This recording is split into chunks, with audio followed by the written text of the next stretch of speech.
There's something different about walking alone at night.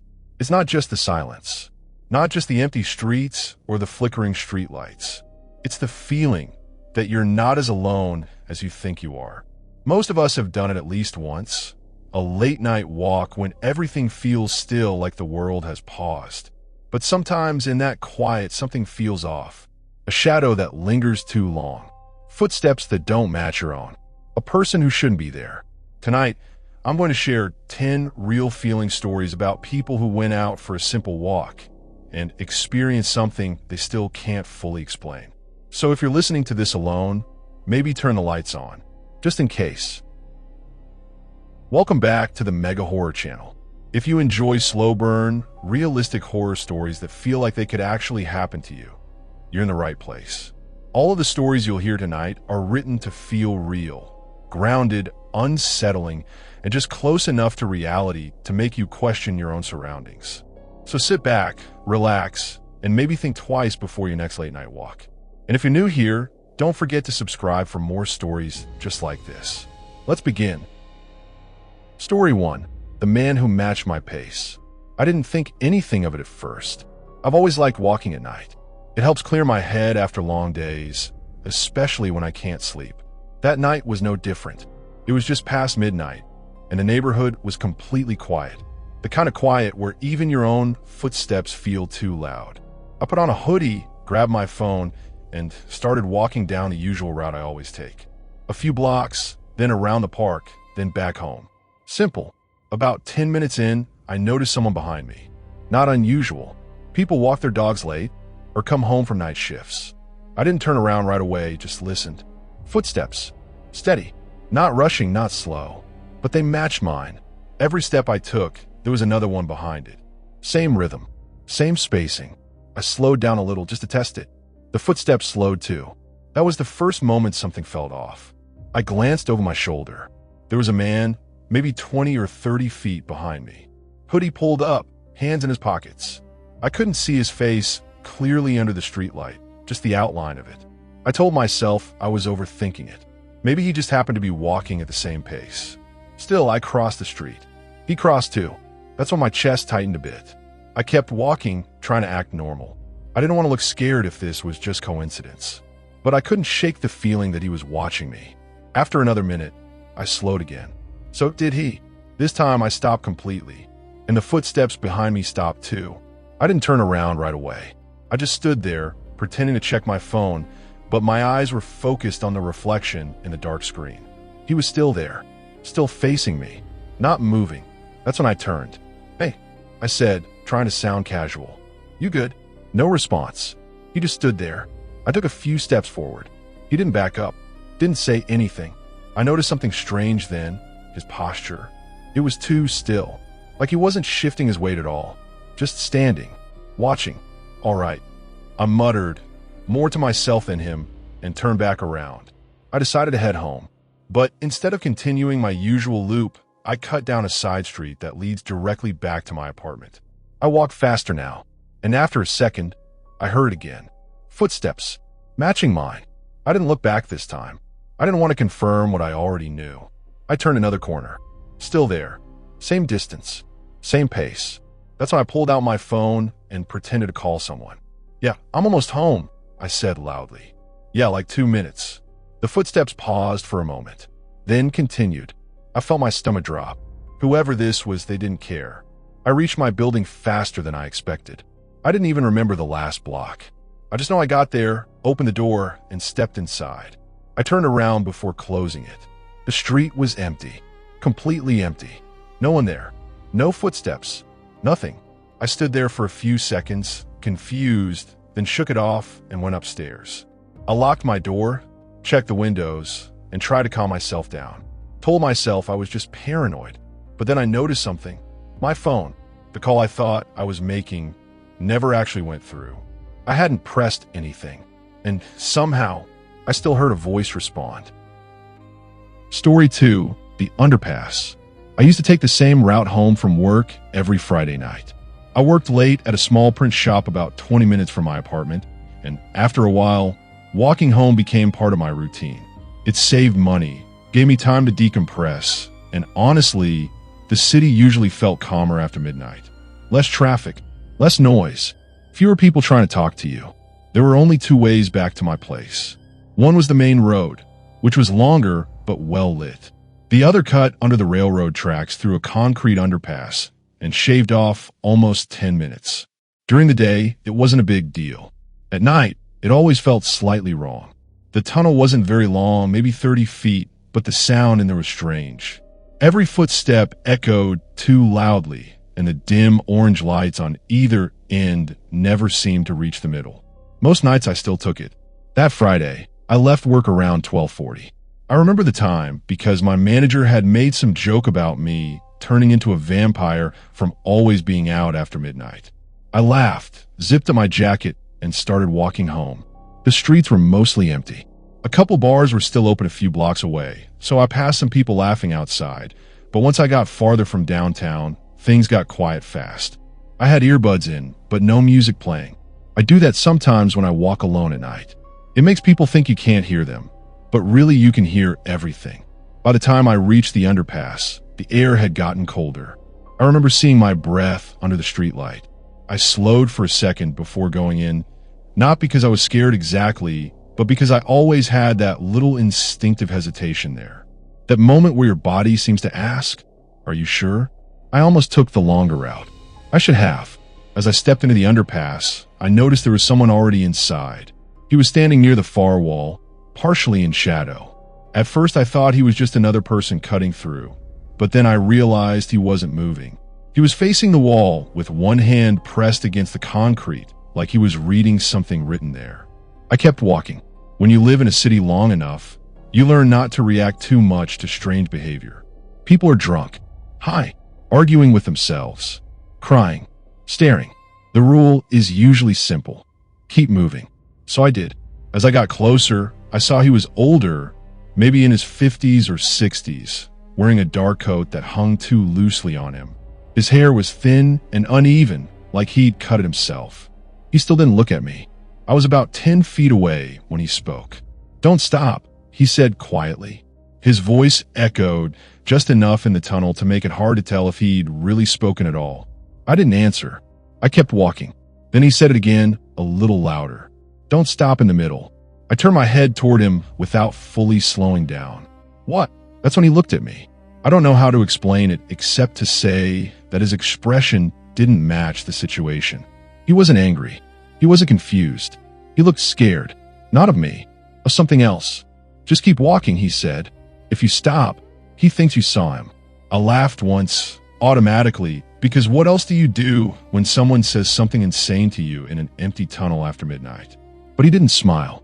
I kept moving and came out the other side. The whole interaction lasted maybe 15 seconds. Once I was out, I looked back. He was still there, standing near the wall again, facing the concrete. I told myself he was mentally ill, and that was it. Creepy, sure, but harmless. I even thought about texting my friend about it when I got home. Something like, "Met a tunnel prophet tonight." I made it maybe half a block before I heard footsteps behind me. Fast once. I turned around, expecting maybe the old man had changed direction and was coming after me. But it wasn't him. It was a younger guy, maybe late 20s, wearing a gray sweatshirt and dark jeans. He had one hand jammed in his pocket and the other swinging loosely at his side. He slowed the second he realized I'd turn around. "Sorry," he said. "Didn't mean to freak you out." He smiled in a way that instantly made me more nervous, not less. I stepped a little to the side. "You're good." He nodded and kept walking toward me, but instead of passing, he slowed down about 6 feet away. "You come through there often?" he asked, jerking his head back toward the underpass. That was such a strange question that I didn't answer right away. "Sometimes," I said. He looked back at the tunnel, then at me again. "You see anybody in there?" I felt the back of my neck go cold. "Just some guy," I said. "Older man." The younger guy's face changed, but only for a second. He looked annoyed, almost. Then it was gone. "Oh," he said. "Yeah." He didn't move. I waited for him to keep going, but he just stood there with that same half smile. Then he said, "What did he tell you?" I shrugged. "Nothing important." He looked at me for a long second. Then he smiled wider, but this time it looked forced. "All right," he said. "Have a good night." He turned and walked past me. Not toward the main road, not toward the bars or the apartments, back toward the underpass. I stood there watching him until he disappeared into it. Then I started walking again, faster this time. My apartment was only another 7 or 8 minutes away, but for the first time in a long time, the whole walk felt wrong. Every dark storefront looked like it was hiding someone. Every parked car seemed occupied. I kept looking over my shoulder, expecting to see either the old man or the younger guy behind me. Nothing. I got home, locked the door, and stood in my kitchen trying to convince myself I was just letting my imagination run. Then, maybe 10 minutes later, I heard sirens. Not unusual. I live near a busy section of town, but they got louder, then stopped somewhere close. I went to my window and looked down the street. 2 police cars, then an ambulance. They were near the railroad crossing. Something about that made my stomach drop. I watched from the window for almost 15 minutes as more lights arrived. Eventually, I saw yellow tape go up near the sidewalk leading to the underpass. The next morning, I walked over there. I don't know why. Curiosity, maybe. Or maybe I just wanted to prove to myself it had nothing to do with me. There was still police tape, but most of the activity was gone. A woman walking her dog had stopped nearby, and I overheard her talking to another man. She said they found someone in the tunnel, dead. I froze. The man asked if it was random violence, and the woman said she didn't know.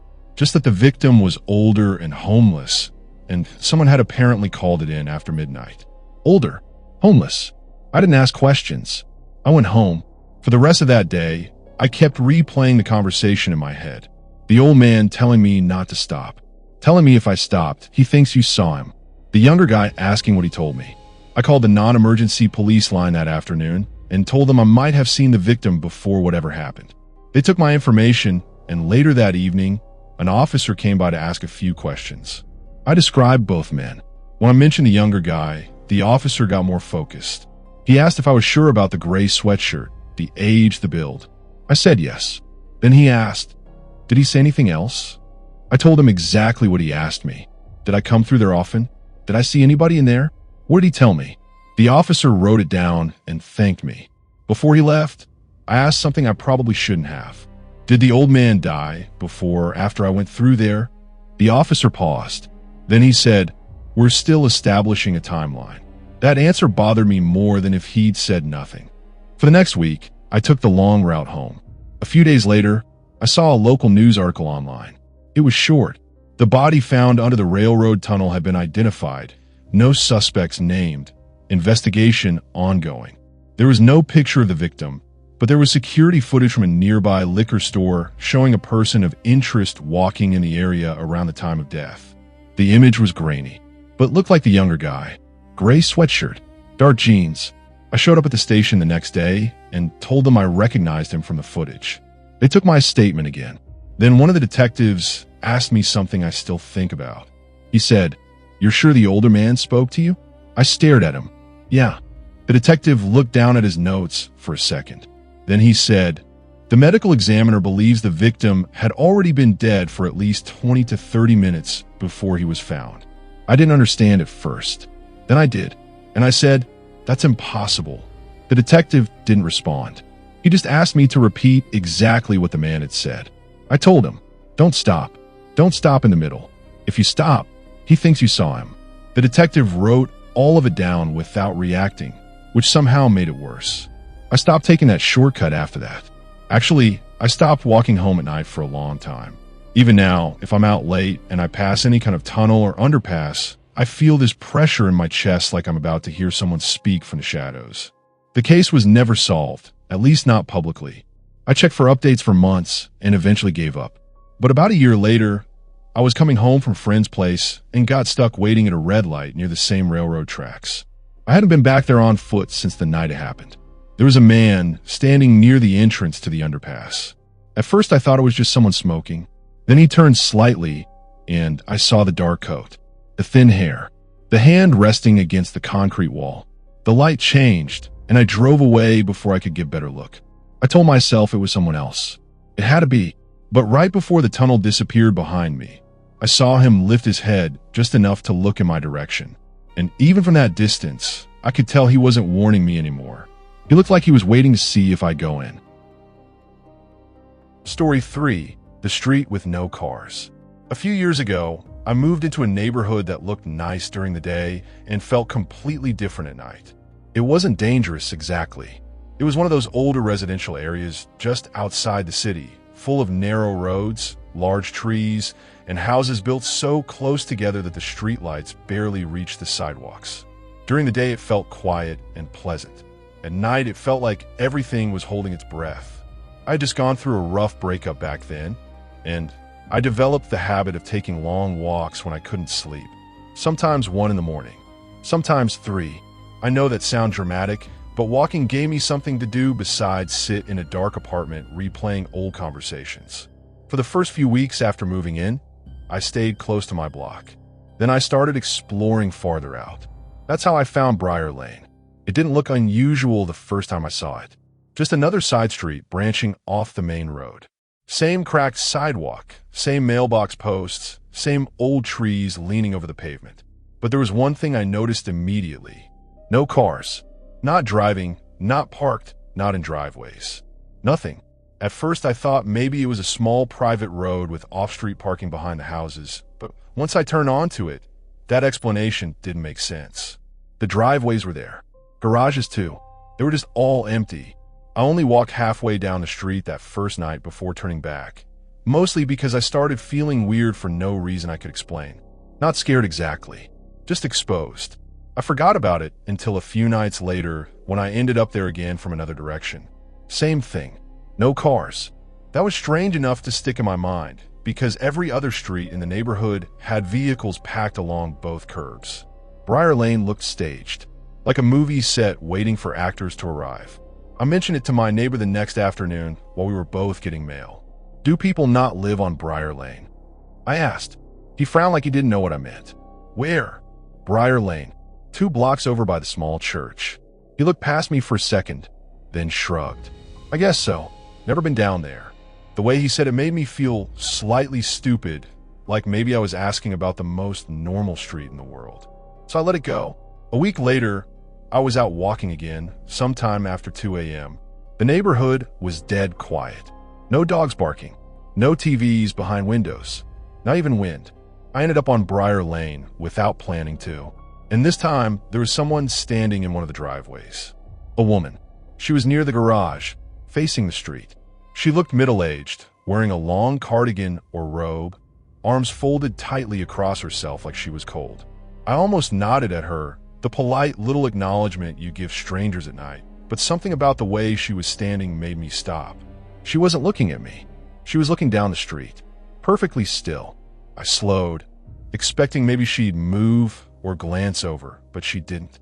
I looked in the same direction she was facing and saw nothing but more dark houses and empty pavement. As I passed, I said, "You all right?" She answered without turning her head, "You shouldn't be walking here."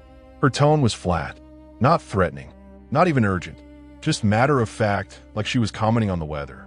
I gave a small, awkward laugh. "I'm just heading home."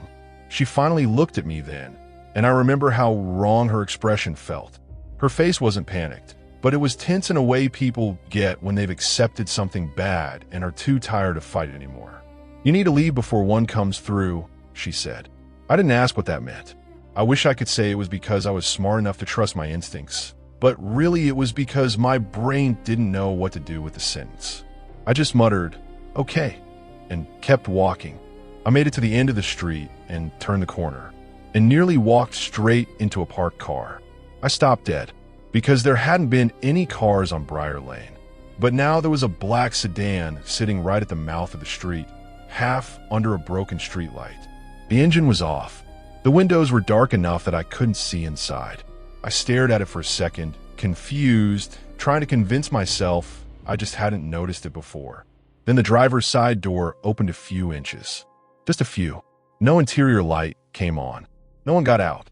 I backed away immediately and crossed to the opposite sidewalk. I don't know why I didn't just run. When you're scared enough, your brain does weird things. Sometimes it chooses act normal over stay alive.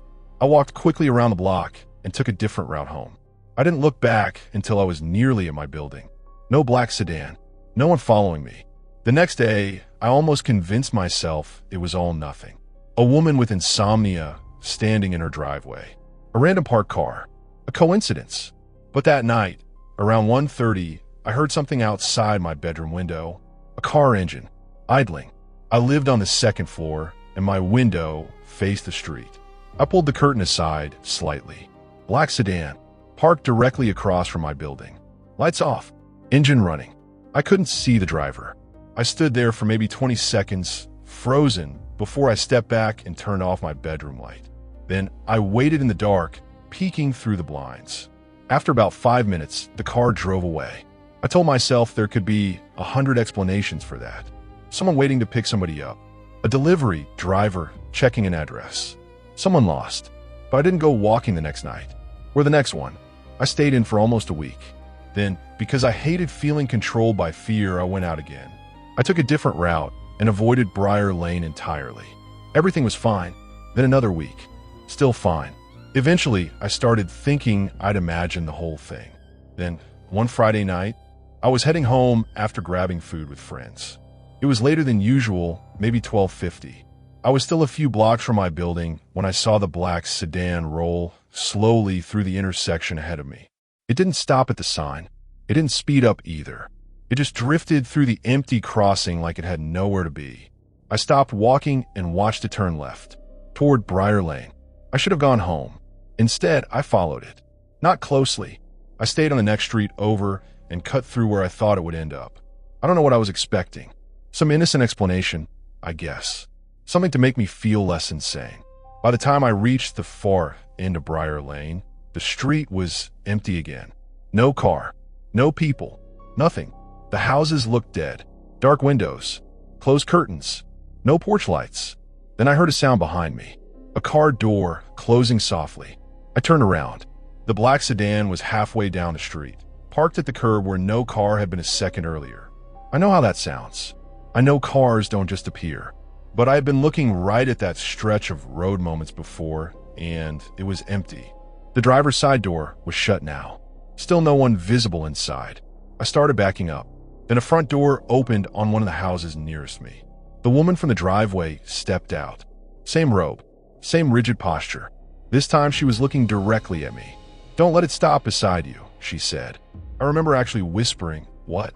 But she was already stepping back into the house. The door closed. At the same time, the sedan's engine turned on. I ran. I didn't think. I didn't care how stupid I looked. I just ran. The engine noise followed me at first, low and slow, never accelerating hard enough to sound like a chase. They made it worse somehow. It sounded patient, controlled, like it knew I'd burn out long before it needed to speed up. I turned left, then right, then cut between 2 yards. My lungs were on fire within seconds. I nearly slipped on wet grass and caught myself on a fence. When I hit the next street, I looked back. No car. I bent over, gasping, trying to listen past my heartbeat. That's when I heard tires rolling slowly over pavement behind me. Not on the street I'd just left. On the one I was standing on now. I turned. The black sedan was coming toward me with its headlights off.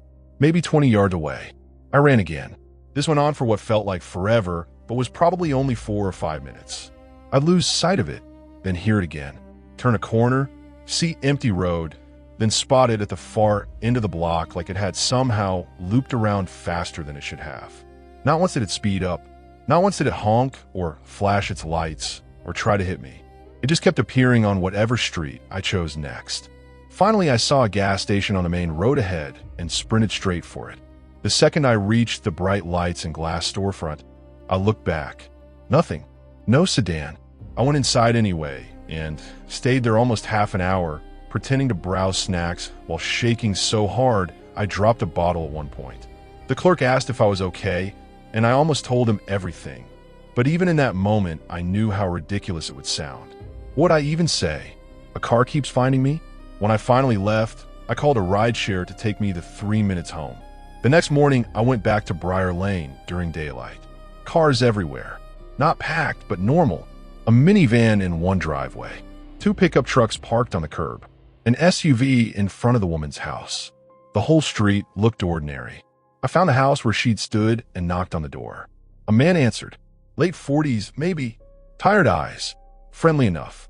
I asked if a woman lived there, middle-aged, dark hair, usually wearing a robe or cardigan. He stared at me for a second too long. Then he said, "My wife used to." That word hit me immediately. Used to. I apologized and said I must have the wrong house, but he kept standing there. Finally, he said, "She died last year."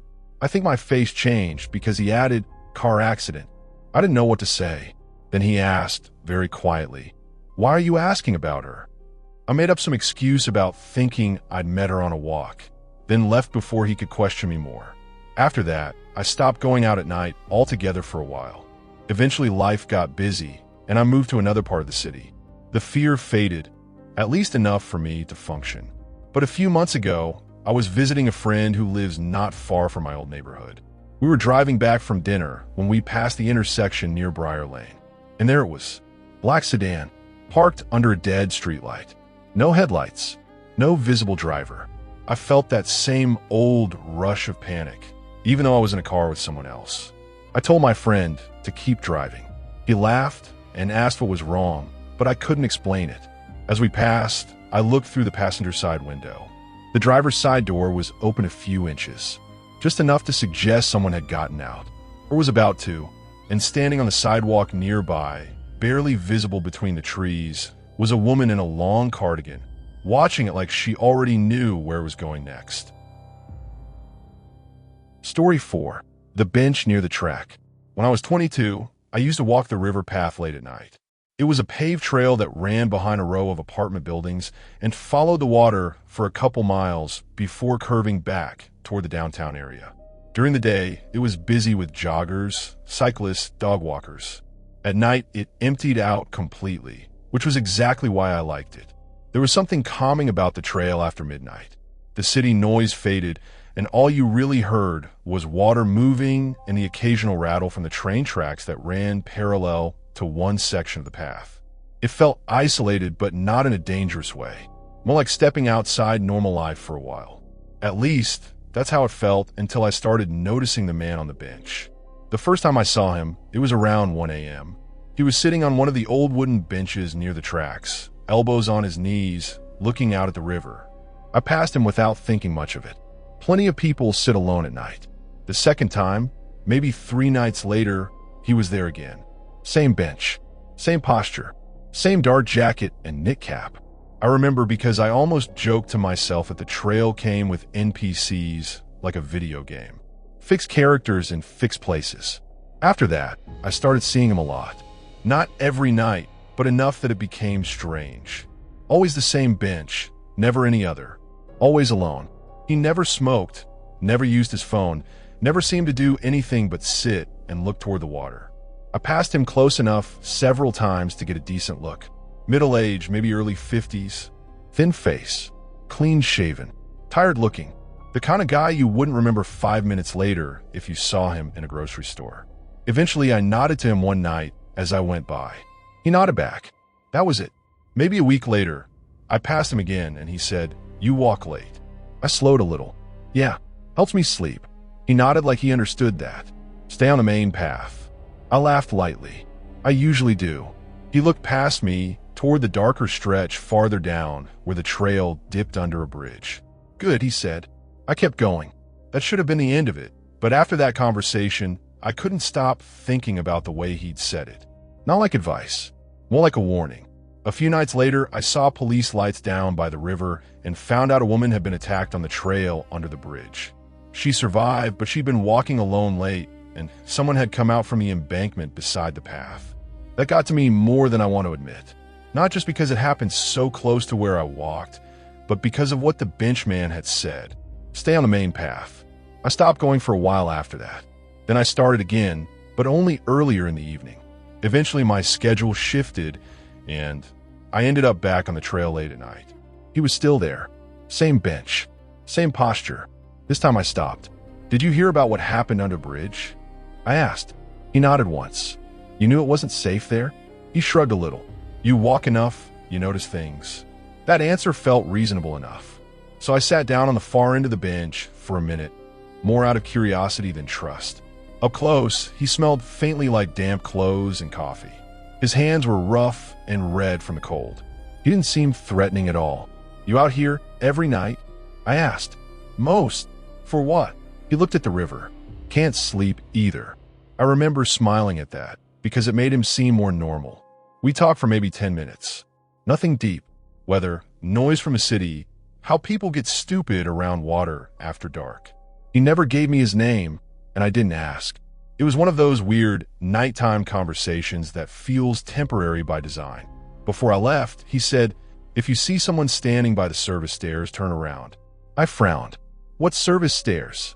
He pointed farther down the trail, toward the section near the train bridge. There was a narrow maintenance staircase there that led up to the tracks, mostly hidden by fencing and brush. What? He didn't answer immediately. Then he said, "Because if they're standing there, they're waiting." I laughed a little, but it died quickly when he didn't laugh with me. I went home unsettled. For the next couple weeks, I avoided that side of the trail entirely. Then one night, I forgot what he'd said until I was already halfway there. And I saw someone by the stairs. Not clearly, just the shape of a person standing near the fence line where the path dipped into shadow. They weren't moving. I only saw them because they were slightly lighter than the darkness around them. I stopped instantly. My whole body reacted before my brain did. Then the figure stepped back and disappeared behind a fence. I turned around and walked the other way. Fast. When I reached the bench, the man was there. He didn't look surprised to see me coming back. "You saw one," he said. I stared at him. "Who are they?" He exhaled slowly through his nose. "People who shouldn't be out here." That answer irritated me. That doesn't mean anything. He looked at me then, and for the first time there was actual frustration in his face. "It means you go home when you see them." I did, but after that, I became obsessed. I started noticing things I hadn't before. Little scraps of trash off the side of the trail where no one should have been hanging around. Fresh footprints near the embankment after rain. Once a flashlight beam moving briefly under the bridge and then clicking off the second I paused. The trail didn't feel empty anymore. It felt watched. I started leaving earlier and carrying pepper spray. Still, I kept walking. Part stubbornness, part denial. I didn't want to give up one of the few habits that kept me sane. Then, one night around 12:30, I reached the bench and the man wasn't there. That was the first time I'd seen it empty in months. I don't know why that bothered me as much as it did, but it changed the mood instantly. Without him there, the whole stretch of trail felt wrong. Too open, too silent. I almost turned back. Instead, I kept going. When I got near the service stairs, I slowed. No one there. I told myself to relax. Then I heard metal clink softly above me. I looked up toward the tracks.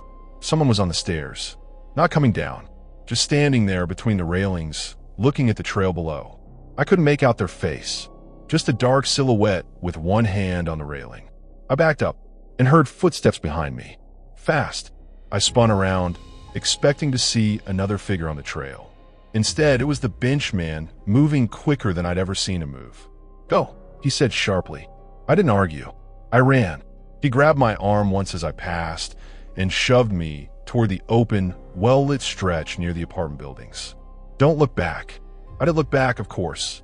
Just once. The person on the stairs was coming down, and there was another shape emerging from the brush beside the trail. I sprinted all the way to the parking lot near my apartment and didn't stop until I was inside my building with the door locked behind me. I stood in the lobby shaking for several minutes before going upstairs. The next morning, I almost called the police, but I knew how weak it would sound. I saw people on a public trail. A man told me to leave. Nothing actually happened. Still, I stayed off the river path for almost a month. When I finally went back during the day, I walked straight to the bench. There was a small bundle of wilted flowers tied to one armrest. I stood there for a second, confused, before noticing a laminated notice taped to the back.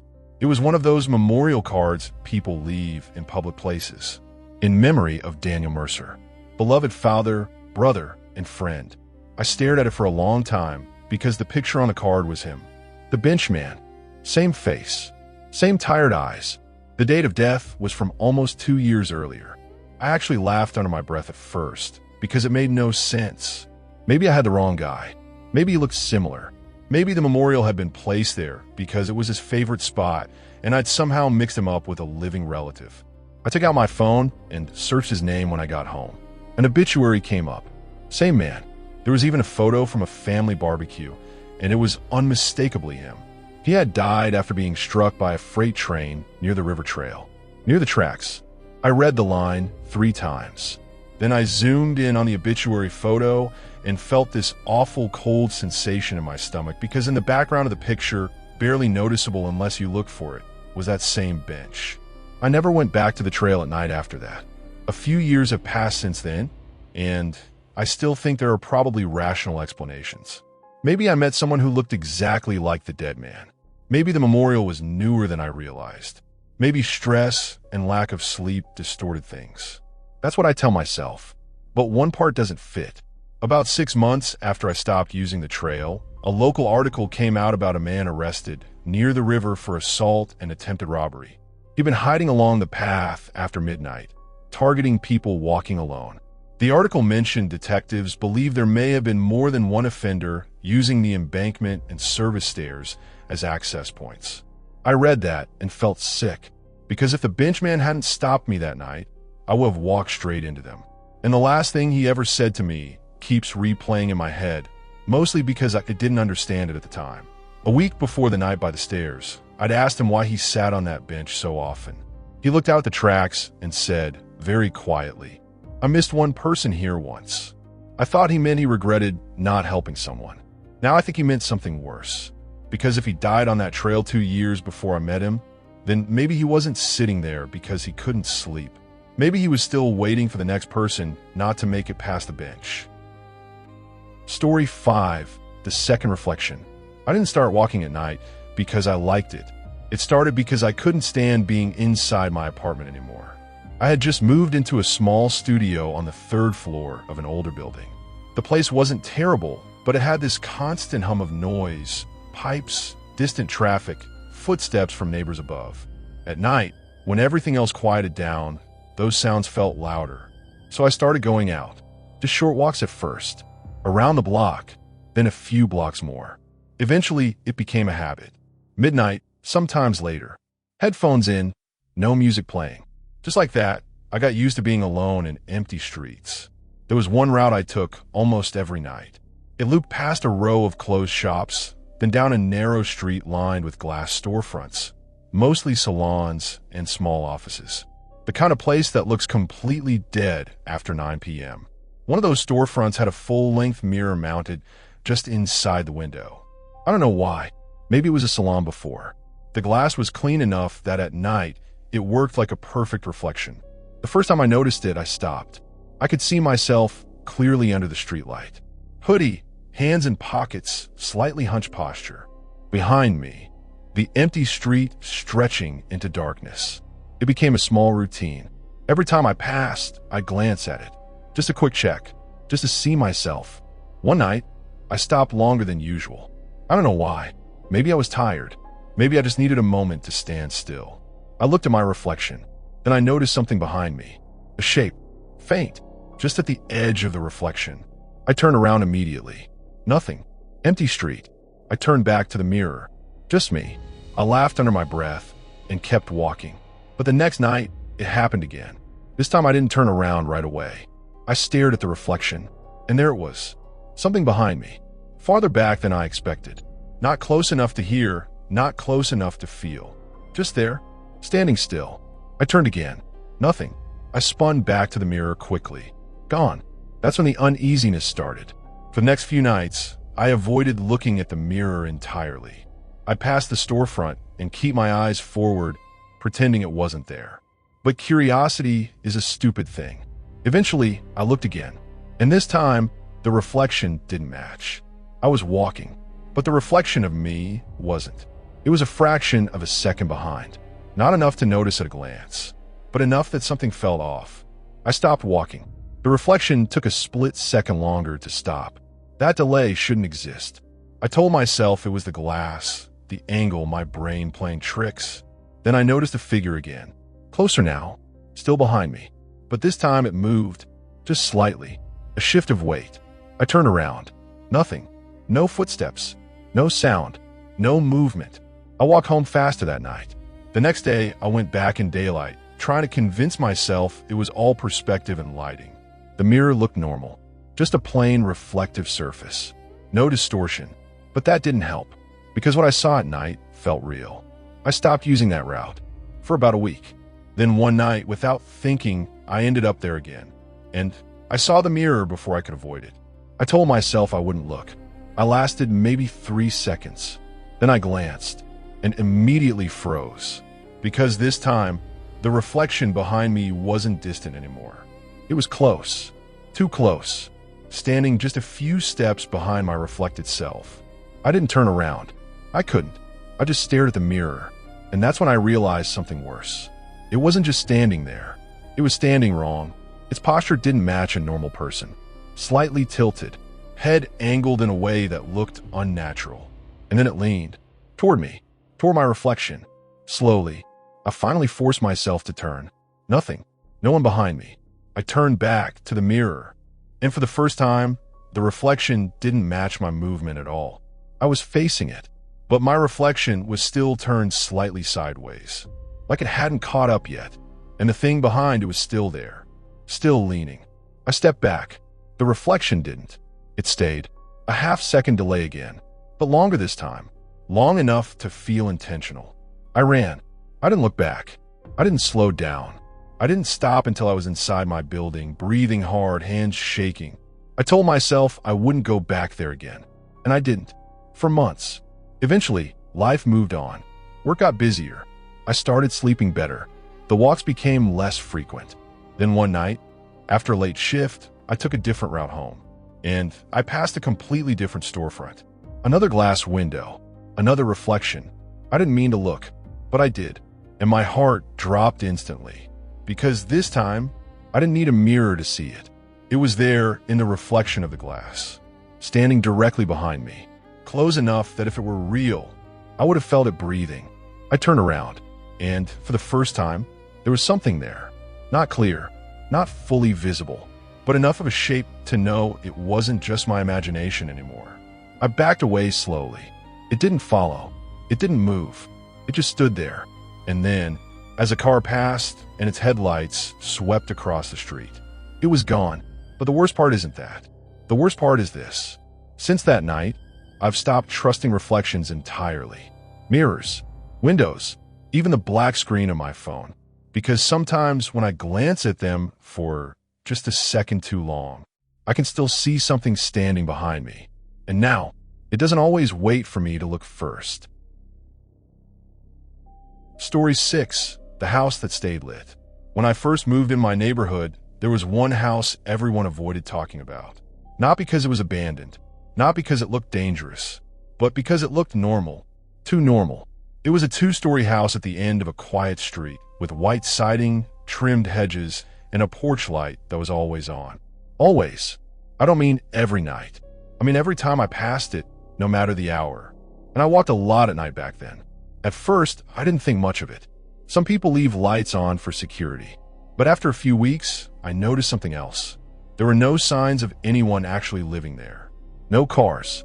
No packages. No trash bins at the curb on pickup days. No changes in the curtains. Nothing. Just that light. Every night, around 1 or 2 a.m., I'd pass by during my walks, and it would always look the same. Porch light glowing softly, front door closed, windows dark except for a faint illumination from inside. Like someone had left everything on and never came back. One night I saw movement. Inside, just a flicker in one of the front windows. I stopped, waited. Nothing else happened. I told myself it was just light shifting from a passing car. But there were no cars on that street at that hour. A few nights later, I passed again, and the front door was slightly open. Not wide, just a few inches. Enough to notice. I slowed down, staring at it. The porch light was still on. The inside of the house was dark. No sound, no movement, just that open door. I stood there longer than I should have. Something about it felt like a trap. Like if I stepped onto that porch, something would happen. So I didn't. I walked past, but I kept looking over my shoulder until the house disappeared behind the trees. The next night, I went out again. I told myself I wouldn't even look at it. But when I reached the end of the street, the door was closed again, exactly like before, as if it had never been open. That's when it started bothering me more than it should, because I knew what I saw. A few nights later, I decided to test something. I walked past the house, then turned the corner, then waited, counted to 30, then walked back. The light was still on. The house looked the same, but something felt different. I couldn't explain it at first. Then I realized the air felt colder, specifically near the front yard, like stepping into a different pocket of temperature. I moved closer to the sidewalk in front of the house, and I heard something very faint, like a TV playing somewhere inside. But there was no visible light from any screen, just that soft, distant noise. I took one step closer to the gate, and the sound stopped instantly. Not faded, stopped, like someone had muted it. I stepped back. Silence. I stood there, heart beating faster than it should. Then, slowly, the front door creaked open again. Just a few inches. On its own. No wind. No sound except the hinge. I froze, because this time, I knew someone was inside, and they knew I was there. I turned and walked away. Not running. Not fast. Just enough to get distance. I didn't go back for a week. Then, one night, I saw something that made everything worse. I was walking with a friend. We passed the house, and I casually said, "That place always creeps me out." He looked at it, then looked at me. "What place?" I stopped. "That house." He frowned. "There's no house there." I laughed, thinking he was joking, but he wasn't smiling. I turned back. The house was there, clear as ever. Light on, door closed. I pointed. "Right there." He shook his head slowly. "That's just an empty lot." I didn't say anything else after that. We kept walking, but I kept looking back. And every time I looked, the house was still there. But my friend never reacted to it, like it didn't exist for him at all. After that, I stopped walking at night completely. For months. Eventually, I moved. Different neighborhood, different routines. I almost forgot about it. Until one night, I was driving home late. Different city, different street. And I saw a house at the end of the block.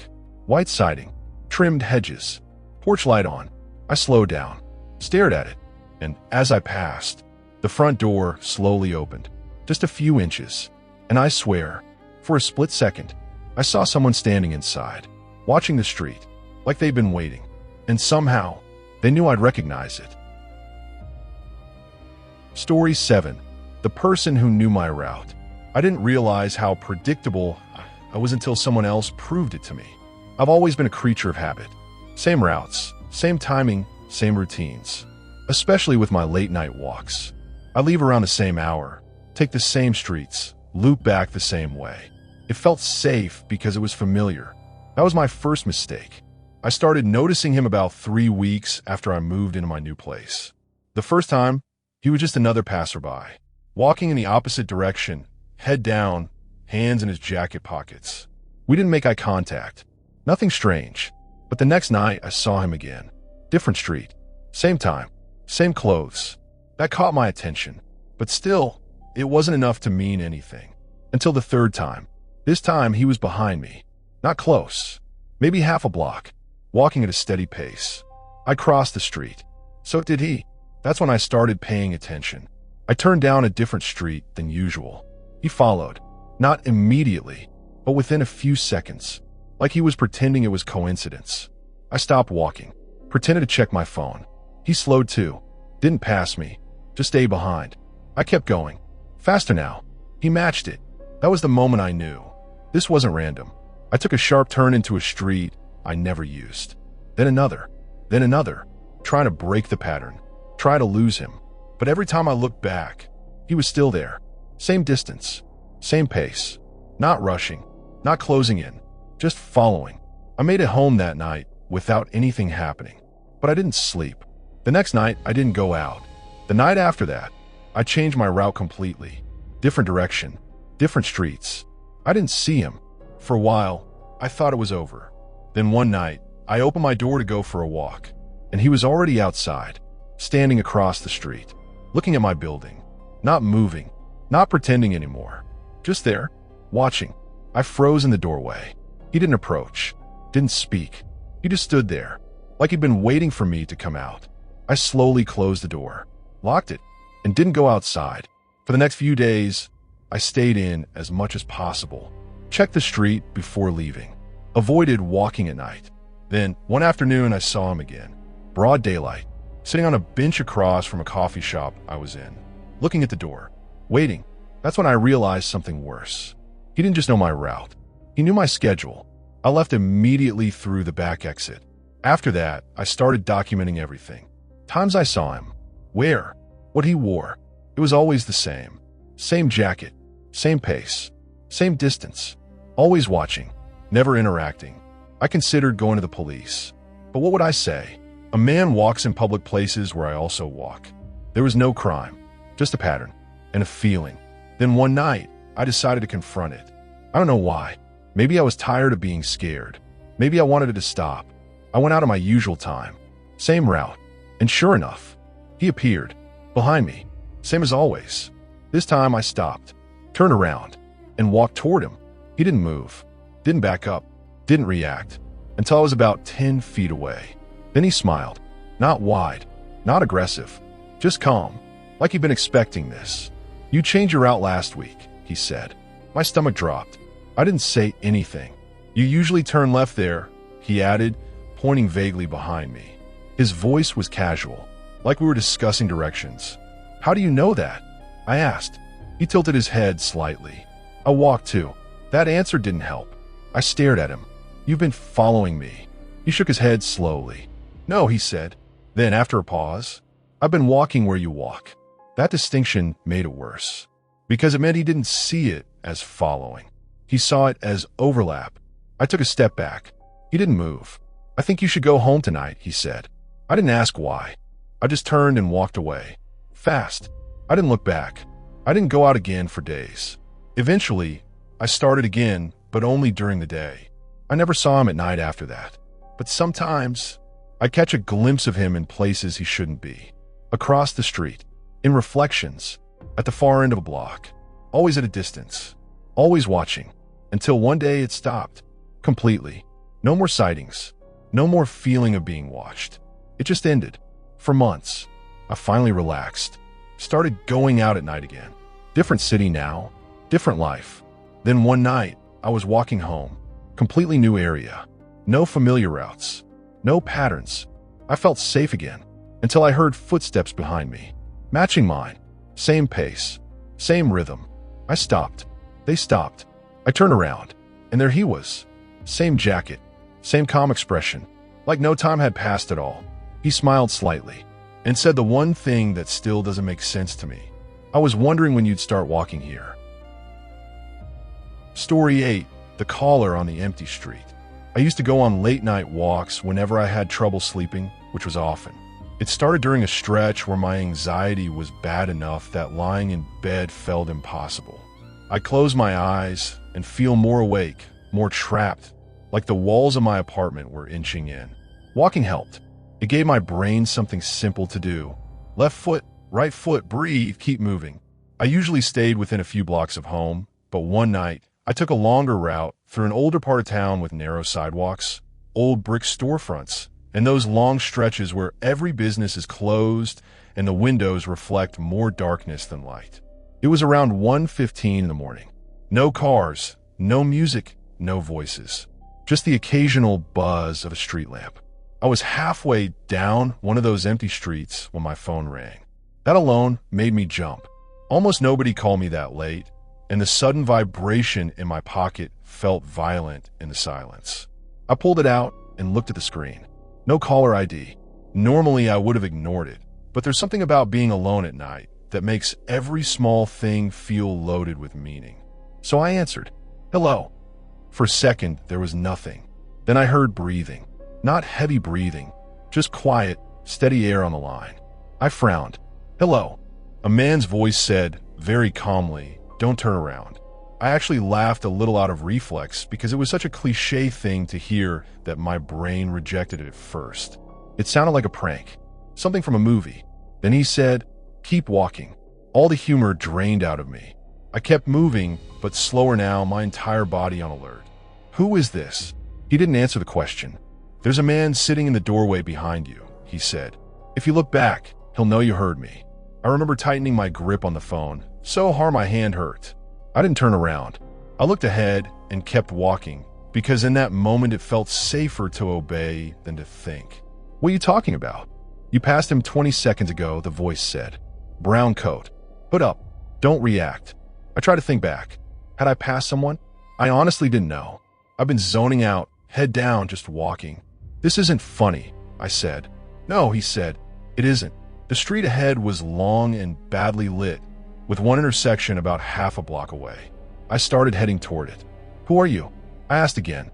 I'm across the street, he said. I saw him watch you. That didn't make me feel better. If anything, it made things worse.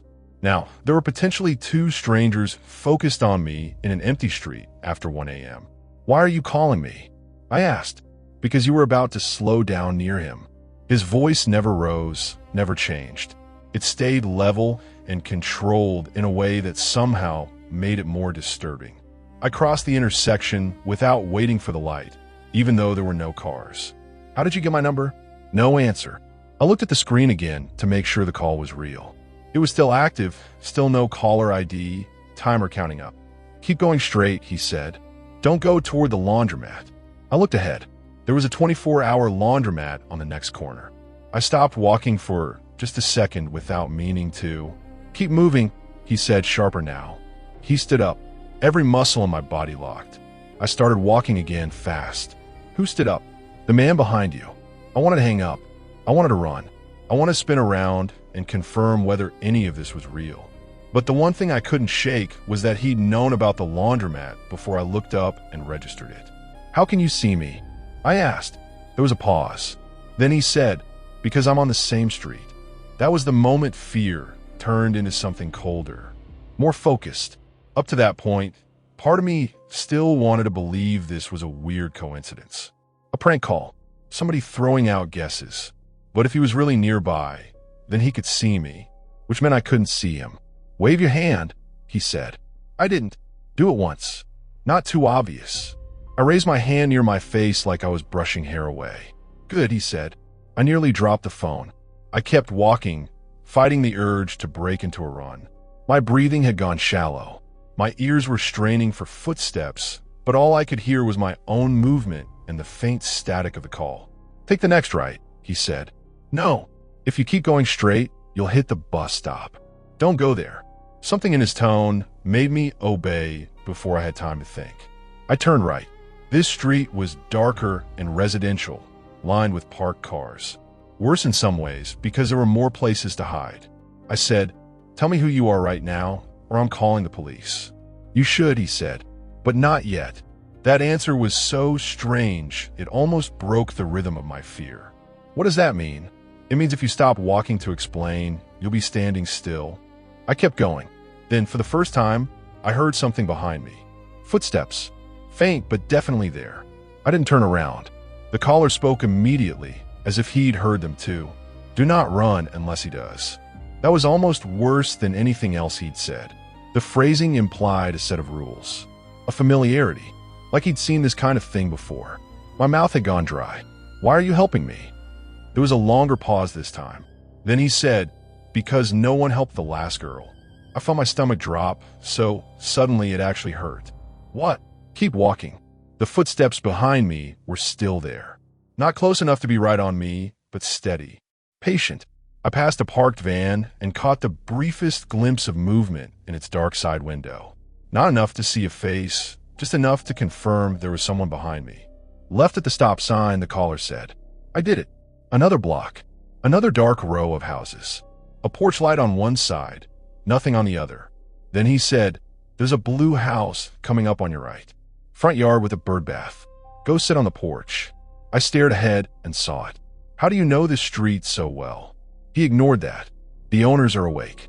Their TV is on. Go to the porch and pretend you belong there. I didn't question it. I cut across the lawn, went up the steps, and sat down in one of the porch chairs like I was waiting for someone to answer the door. The footsteps behind me stopped.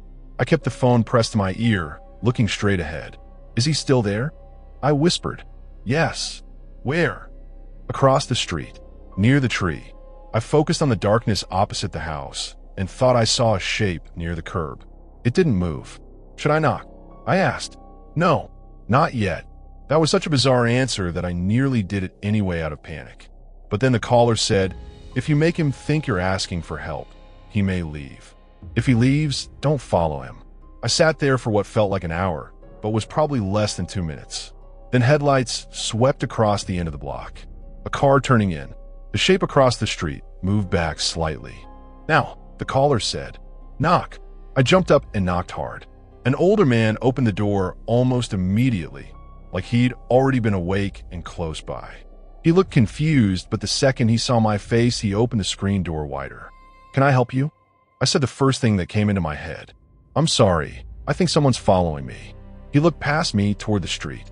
Then he stepped aside and said, "Come in." I turned once before going inside. Across the road, something moved between two parked cars. Then it was gone. The older man locked the door behind me and asked if I wanted him to call the police. I said yes. While he called, I kept my phone in my ear. The line was dead. No disconnect tone. No goodbye. Just silence.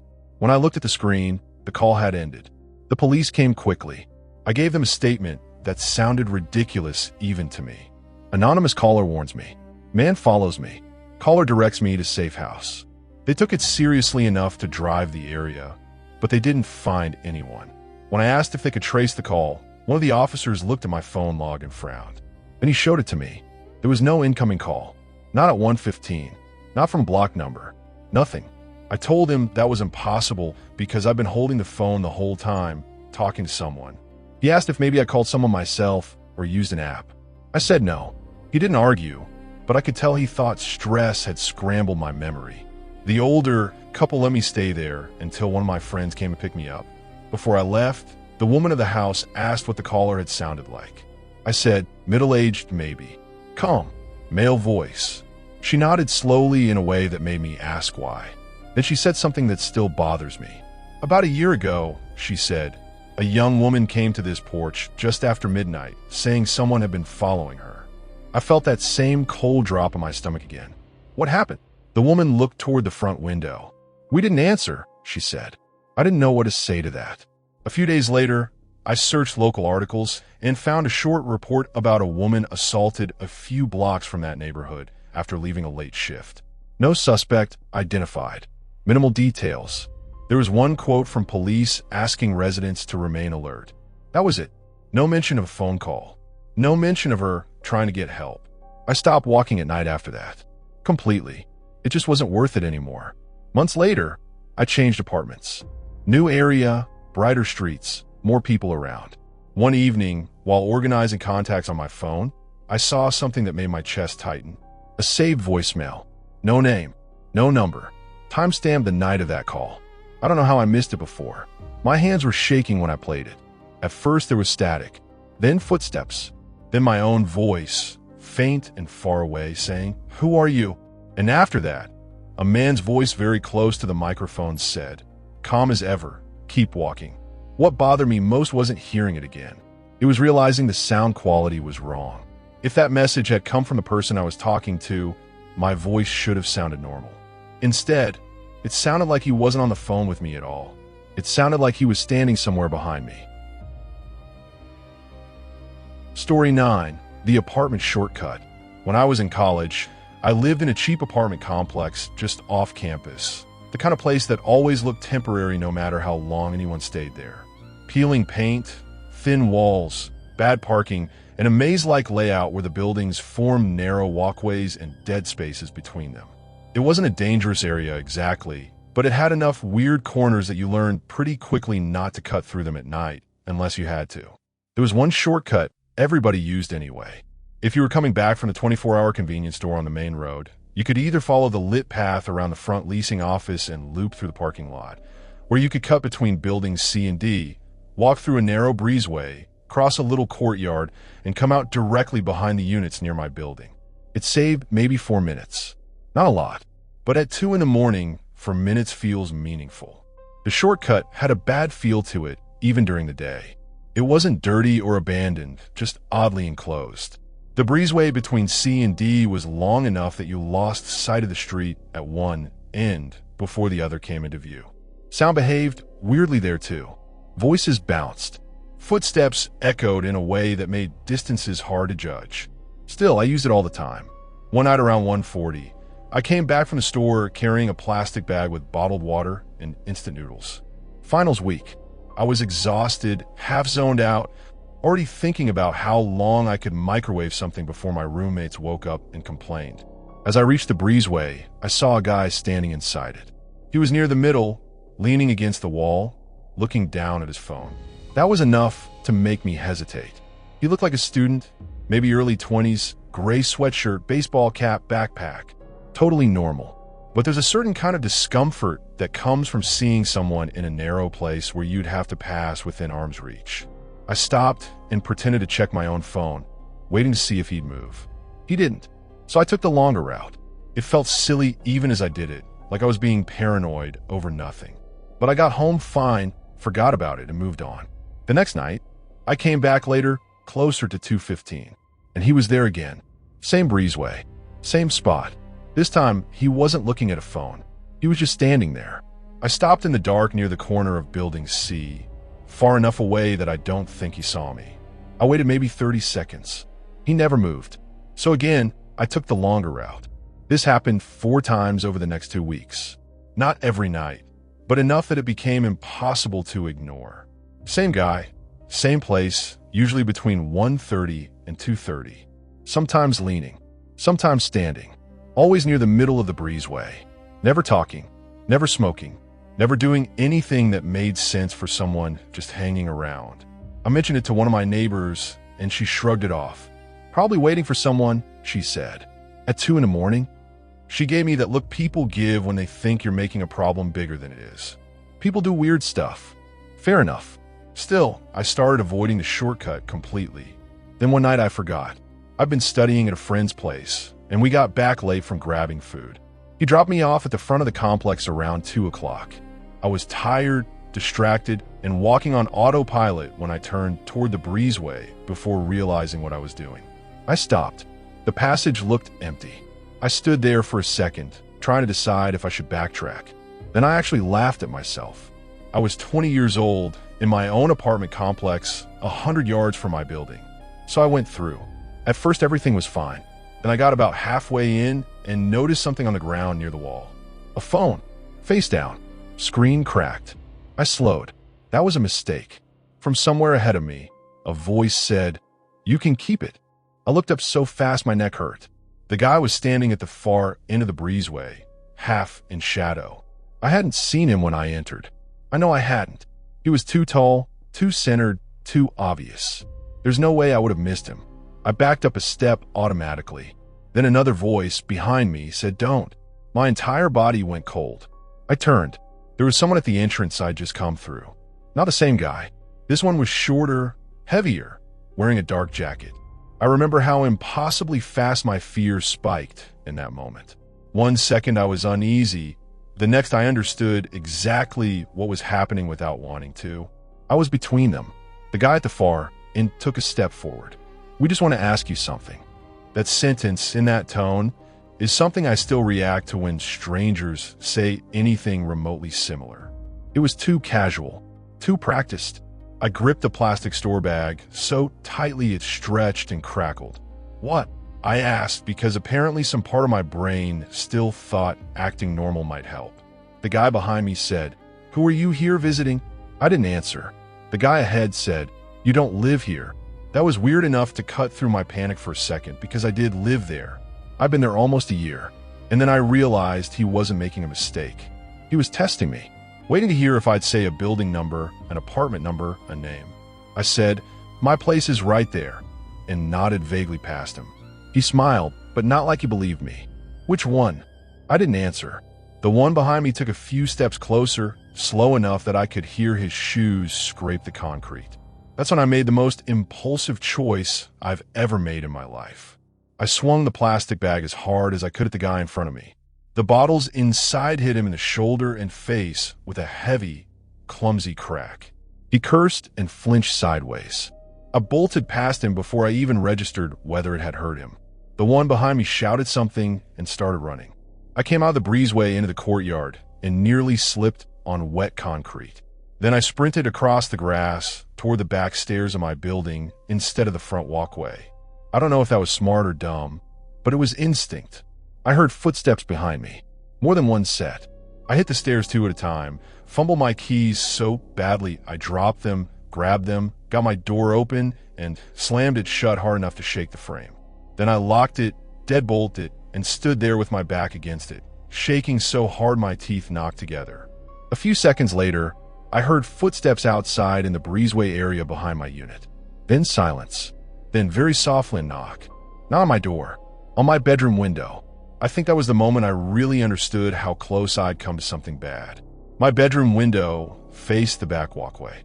It was closed, blinds down, but hearing that knock there instead of at the front door meant one of them had circled around the building and figured out which unit I'd gone into. I didn't move. There were 3 more knocks. Slow. Then nothing. I stayed awake until sunrise with every light in the apartment on. The next morning, I reported it to campus security and the local police.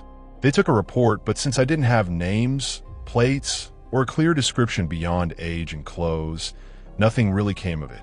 A patrol car sat near the complex for a few nights, and management sent out one of those bland warning emails about remaining alert after dark. A week later, another student in Building F was mugged near the dumpsters around 2 a.m. 2 men. Minimal description. After that, everyone suddenly had stories. People had seen strangers lingering in walkways. Someone found gloves and a backpack behind the laundry room. Another girl said a man had asked what apartment she was visiting even though he'd clearly watched her use a key to get in. I moved out at the end of the semester and never used shortcuts at night again. That should have been the end of it. But about 2 years later, I was visiting a friend in another city. Different apartment complex, different layout, different everything. We got back late and parked near the guest lot, and I offered to run back to my car for my charger after we'd already gone upstairs. He told me there was a shortcut through the breezeway between the buildings. I froze when he said it. He laughed and said, "It's fine, everyone uses it." I stood there at the entrance looking into the passage. And there, right near the middle, was a cracked phone lying face down on the concrete. I didn't go through. My friend rolled his eyes and took the long way around with me. As we passed the far end of the breezeway, I glanced inside. No people, no one leaning in shadow, nothing. Then my friend looked at me and said, "You know, there wasn't a phone there." I stopped walking. "What?" He frowned. "Back there. You were staring at the ground, but there was nothing on the ground." I didn't answer him, because maybe he was wrong. Maybe he just hadn't noticed. But later that night, when I checked the photos on my phone, I found one I didn't remember taking. Blurry, dark, angled badly like my hand had hit the camera by accident while I was walking. It showed the entrance of the breezeway, and in the middle of the concrete, barely lit by a distant stairwell bulb, there was something rectangular and black on the floor. Face down, waiting for someone to stop. The worst thing that ever happened to me on a late-night walk started with a route I knew better than my own apartment. I used to call my loop. Out the front door, left at the corner, past the closed pharmacy, through the small park, around the church lot, then back along the main road to my building. 25 minutes if I walked normally. 30 if I was tired. I took that same route so often I could probably have done it blindfolded. That's part of why I didn't notice at first. When you know a place too well, you stop really looking at it. Your brain fills in details automatically. Street light there, cracked sidewalk there, bench by the tree, red awning, dark church windows. You're seeing it, but you're not paying attention. The night was cold enough that hardly anyone was out. I left around 12:50, hands shoved deep in my coat pockets, thinking about nothing in particular. I was maybe 10 minutes in when I passed the pharmacy and glanced at the clock display in the window. 1:02. I remember that clearly because the display was one of those bright LED ones that always seemed too vivid in the dark. I crossed the street, cut through the park path, and kept walking. A few minutes later, I passed the pharmacy again. I stopped. At first, it didn't even register as wrong.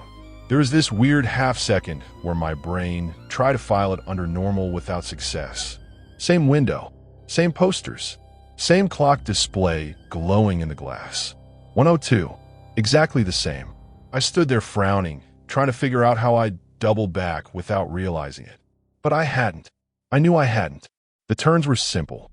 The park path only branched once. The church lot came after it, not before. I actually laughed under my breath. Okay, Then I checked my phone. 1:11. The pharmacy clock still said 1:02. I walked on, more irritated than scared. I figured I'd zoned out and somehow looped wrong, or maybe I was more tired than I thought. I took out my phone map, turned on location, and followed the blue dot like an idiot walking through a neighborhood I'd lived in for over a year. The dot moved normally. The route looked normal.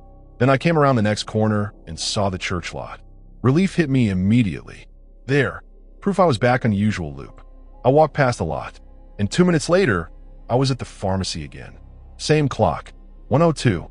That was when fear finally got in. Not panic yet, just a deep, crawling wrongness that started in my stomach and spread upward. I turned around and looked behind me. Empty street. No one following me. No cars. No sound but distant traffic. I called my roommate. No answer. I called another friend. Voicemail.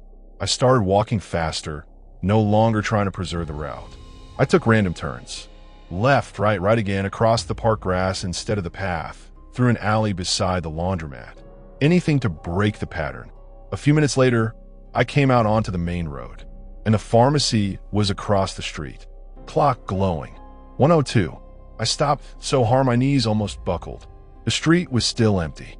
That's when I saw the man. He was sitting at the bus stop just past the pharmacy under the glass shelter. I don't know how I hadn't noticed him before. Maybe he wasn't there earlier. Maybe I just missed him. But the second I saw him, I knew something was wrong. It wasn't anything dramatic about his appearance. Just a dark coat, knit cap, hands folded in his lap. Middle-aged, maybe. Unremarkable face. What was wrong was that he was looking at me like we'd been doing this for a while. Not curiosity, not surprise, recognition. I stayed where I was. He lifted one hand slightly and gestured for me to come closer. Every instinct told me not to. But after the third impossible return to that pharmacy, seeing another human being felt like the only solid thing left. I crossed the street, slowly, eyes locked on him the whole time. When I got within a few feet of the shelter, he said, "You took the park twice." I stopped. "What?" He nodded toward the street behind me. That's when it starts usually. There are sentences that scare you because they're threatening, and then there are sentences that scare you because they imply a whole reality you don't understand. That was one of them. What starts? He looked past me toward the pharmacy clock. The last loop. I stared at him. He patted the bench beside him. "Sit down for a second." I didn't sit. "Who are you?" He shrugged one shoulder. "Someone who stayed walking too long once." That didn't help at all. I said, "I keep ending up back here." "I know." "Ow." "Because you're still noticing the wrong things." That answer made me angrier than I expected. Fear does that sometimes. It flips into irritation because irritation feels stronger. Either help me or stop talking like a lunatic.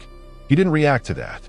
He just looked out at the empty street and said, "When you go around enough times, it starts trimming things." I actually remember the exact way the cold air felt in my throat when he said that. Trimming what? People first. I looked around instinctively. The street really was empty. Too empty for this part of town, even after midnight. No distant figures. No headlights. No barking dogs. Nothing. I said, "What does that mean?" He nodded toward the church lot. "Walk there." "No." "Then you'll keep circling." I stood frozen for another second, then turned and walked toward the church, mostly because remaining near him felt just as wrong as leaving him. The lot was fenced on one side and lined with hedges on the other. There was usually a small security light over the side entrance. That night, there wasn't. I got halfway there and stopped, because the church lot was gone.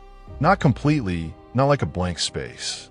More like it had been replaced by an unlit stretch of pavement and chain-link fence that didn't belong there.